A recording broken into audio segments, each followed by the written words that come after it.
Ghost stories have long been a staple of human culture, but few places carry the same chilling reputation as the morgue.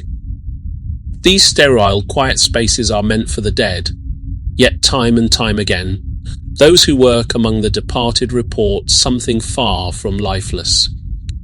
This isn't the stuff of ghost tours or Halloween thrill seekers. This is about the night shift pathologist who won't turn their back, Aru, the janitor who quit without notice, and the whispers heard in the embalming room. Morgues we use, designed to preserve death, seem ironically full of life, of a strange and often terrifying kind. Across history, the dead have commanded a quiet reverence. Morgues, as a result, are constructed with practicality in mind. Refrigeration, concrete, metal, drainage. There's no need for comfort or softness. Yet despite their clinical purpose, morgues exude an unease that transcends architecture. Perhaps it's the stillness, perhaps the knowledge that every slab carries someone's end. Or maybe, as many claim, it's because something stays behind. It's not uncommon to hear of strange happenings in these facilities. In fact, it's often morgue workers who are the most reluctant to talk, not out of skepticism, but because of what they've already seen. Flickering lights, security alarms triggered.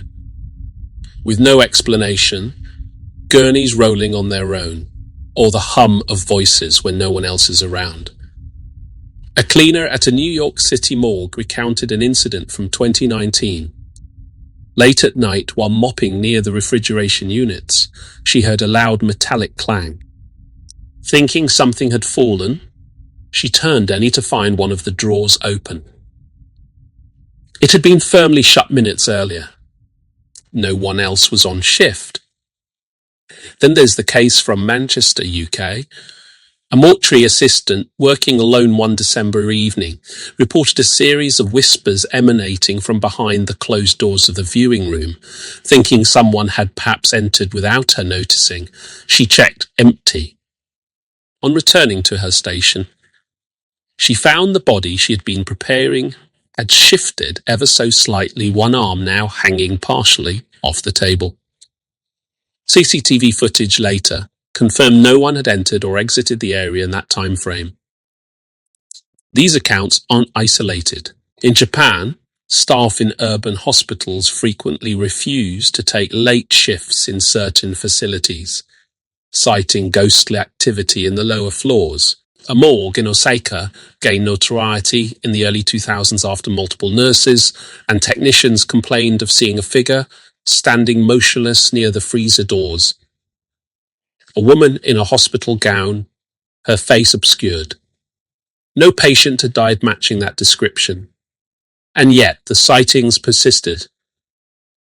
Skeptics argue these are manifestations of stress, sleep deprivation, or the brain's attempt to process trauma. Certainly anyone who spends extended periods surrounded by death is under emotional strain, but what if that very state of vulnerability makes individuals more perceptive or receptive to what most people ignore? South African paramedic Thando recalls a morgue drop-off at a rural clinic. The place had no power, just emergency lighting. As we unloaded the body, I swear I saw someone standing in the corner, but there was nobody when I looked back. I dismissed it until the same thing happened a week later. His colleagues, he later discovered, had seen it too. One even began refusing calls to that location. Another deeply unsettling case comes from a military base in Colorado. Former Air Force technician Jeremy L. worked maintenance near the on-site pathology unit. According to his 2005 report, alarms in the morgue would activate during inactive hours, usually between 2 and 4 a.m. When checked, the area would appear undisturbed, except for the persistent malfunctioning of one particular drawer, which always opened by itself. Engineers replaced the locking mechanism twice. Nothing changed. These stories are more than anecdotal. They suggest patterns, specific times, similar visual phenomena, common emotional responses.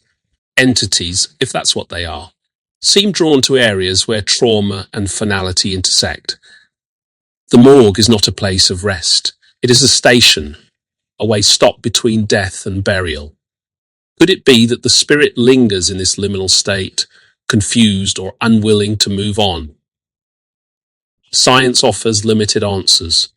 Neurological responses to fear, audio pareidolia, hearing patterns in noise, and sleep deprivation can all contribute to perceived paranormal events, but they don't account for the physical, the moved gurneys, the door mechanisms, the electronic disturbances, nor can they explain shared sightings among unrelated individuals over months or years. In Buenos Aires, a documented case from 2017 caught the attention of paranormal investigators. Footage from a teaching hospital's basement morgue showed a faint silhouette pass across a reflective surface. The cameras, recently installed due to theft concerns, recorded at high resolution. Analysts were unable to identify a logical explanation for the phenomenon. Even more troubling, one of the mortuary assistants who watched the footage fainted during viewing. Why do ghosts, if they exist, appear in morgues? Is it because of the nature of the death? Is it unfinished business, cultural or spiritual unrest?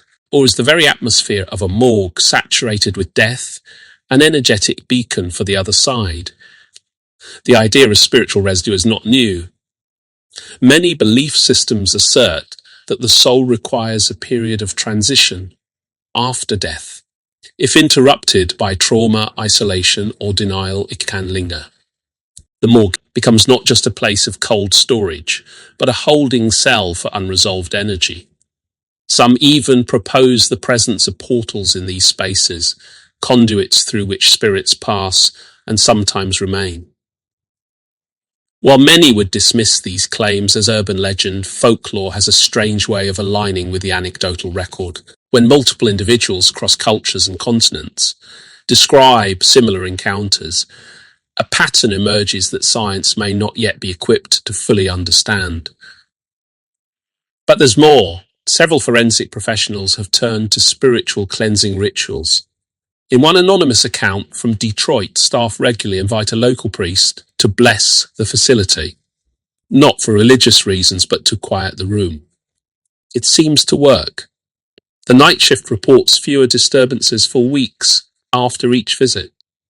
Elsewhere, monks have been called to chant in morgues where high accident death frequencies exist, reportedly with similar effects. Despite our scientific advancements, death remains a mystery. We can explain its biological components, catalogue its symptoms, even delay it, but its spiritual or energetic aftermath remains elusive. The morgue, meant to contain the consequences of death, may in fact house something death itself cannot quiet. A final case worth noting. In Cairo, a body slated for autopsy arrived with strange markings not present during the initial police examination. Security footage showed no interference, yet the marks, resembling claw-like impressions, were deep and fresh. Pathologists refused to proceed until a sheikh had blessed the room. The event made national headlines but was swiftly silenced by hospital administration. These accounts, scattered across the globe, suggest a common thread, that death, far from ending experience, may simply transform it. Morgues, instead of being silent repositories of stillness, become crucibles of spiritual residue, places where the veil is thin and reality blurs. So next time you pass by the clinical white door of a city morgue, consider what may lie within. Not just the bodies, but the echoes, the whispers, the burden and weight of what lingers. The world, for all its marvel, is stranger than we think.